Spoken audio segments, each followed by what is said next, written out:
Assalamu alaikum warahmatullahi wabarakatuh. Kabajamtoota furdiftoota yaayyaa hundi keessanuu baga nagaan jiraattan isin jenna har'aa yaada xiqqoo wayii qabadhe isin dhiyaadhe jira. Sunis yaada baay'ee jibbisiisaa waan baay'ee nama gaddisiisu. Garuu yaada xiqqoo tana isin dubbachuuf deema.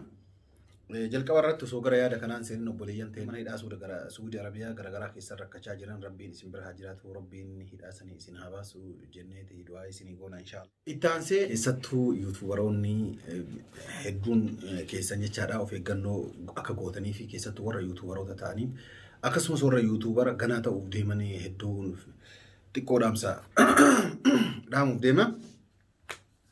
Obboleettii teennaa akkuma beekamu Marru Shaw jechaadha YouTube Marru Shaw haa godhanii turanii jechaadha haa kengoone rabbumatu baasee isinis viidiyoo isinii waraabdeerti argitaniirtan natti fakkaata. Kanaaf keessattuu hiriyoota tiyyaa obboleeyyantii hiriyoota tiyya biyyoota garagaraa keessa jirtan ta'an YouTube warri ana YouTube isinii gara kiyyaan isinii sirreesse kan gara Sa'idiitiin sirreeffattan hedduu jiran kan gara kiyyaatiin illee waan garagaraa YouTube keessan isin jalaa ta'e waan adda addaa isinii sirreesse hundi keessanoo jechaadha warra asiin dura na hordofaa jirtan na hordofaa turtan waggaa lama har'aa ta'uu sadii har'aa ta'uu achiin duras haa ta'uu achii dhiyootti haa ta'uu warri ani YouTube keessan isin sirreesse hundi keessanoo jalqaba irratti baga nagaan jiraattan isiniin jedha fayyaa qabdanii naga jirtanii anis naguma kooti. Kanaaf maal jechuu isinii barbaade warri ani YouTube isin sirreesse warri iimeelonni keessan na bira jiru hedduu iimeelota keessan kana bira jiru ofirraa waan baay'ateef jechaadha dileet godhee jira. Muraasa qofatu na bira jira. Ni beektu jechaadha ijoolleen iimeelli keessan na bira jiru muraasa. Kanaaf waan jechuu barbaadu gara kiyyaan of eeggannoo guddaa warri ana dubbistan karaa iimootiin ta'ee waasaappiitiin warri na dubbistan karaa keessaatiin warri na dubbistan of eeggannoo guddaa isinii kennu. Maqaa kiyyaa baafatan namni maqaa kiyyaan iimoo banatee waasaappii banatee profaayilii kiyyarra kaayatee yoo an abdiidhaa iimeela kan keessi sirreessuu fi waan kana gadi tuqii yoo siin jedhan akkan tuqne namni tokkollee jechaadha. Haga an sagalee isinii kaa'utitti sanii mitennaan barbaachisaa taanaan iimeela kiyya naa sirreessettanii warri dura iimeelli keessan isinii an sirreesseeruu fi iimeelli keessanillee na bira jiru waasaappin sagalee waliin haasofne yookaan bilbila waasaappiitti waliin haasofne yookaan qajeeltanii hangana wajjiin haasoftanitti barreeffama an abdiidhaa iimeela kan kee waan akkanaa sii sirreessuudhaa fi waan kana gattuqii jedhee yoo sii barreeffame akkan tunne adaraa isiniin jedhacha. Kanaaf guyyaa har'aa eegaltanii namoonni karaa keessaatiin na dubbistanii iimeela kiyya iddoo waan kana naa tolchi jedhaa turtan hundi keessanuu karaa iimootiin yookaan waasaappiitiin isinit dhufanii an abdiidhaa iimeela kan kee kana sii sirreessuudhaa fi akkana godhi yoo namni siin jedhe hin godhin. Hanga sagalee waasaappii akkam naga jirtaa eebaluu maqaa kan kee dha'ee hanga an siin jedhutti jechaadha.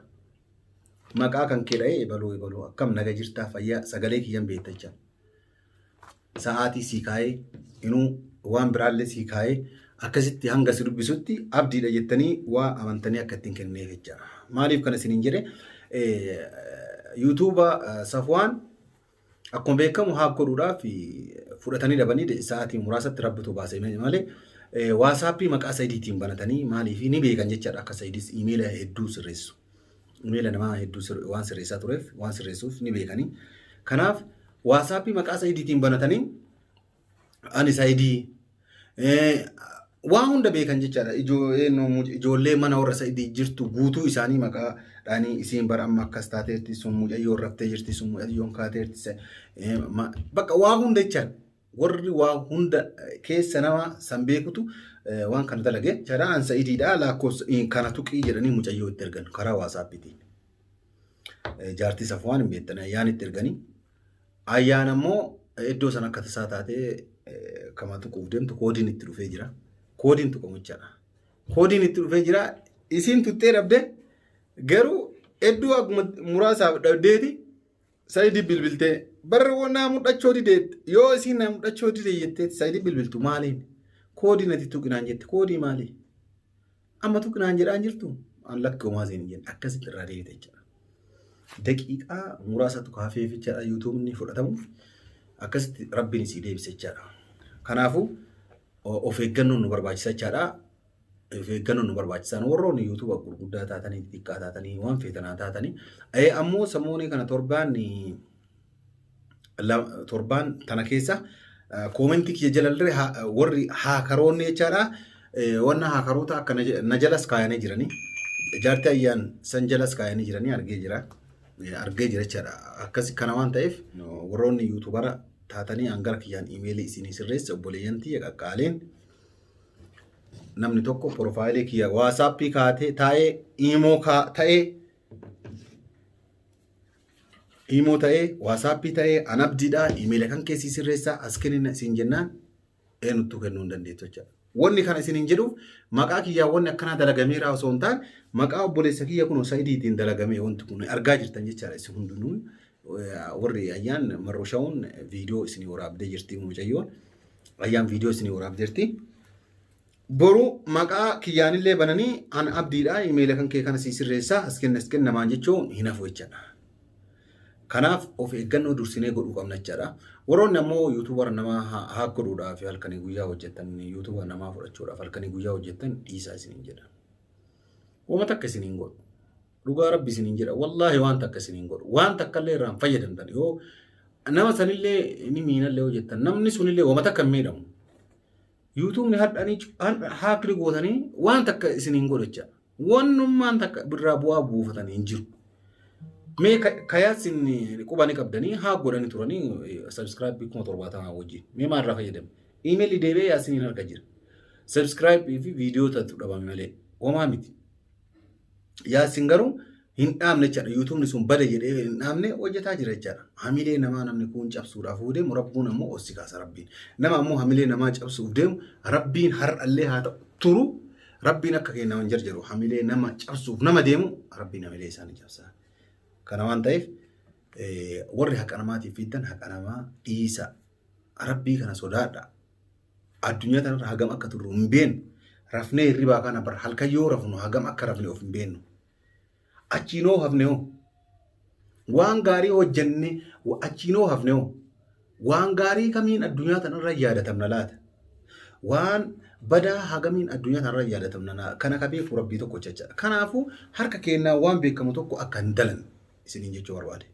Kanaafuyyuu namni keessattuu haqa namaa fudhatu gaarii miti gara kiyyaan namni haqa namaa fudhatu keessattuu gaarii miti.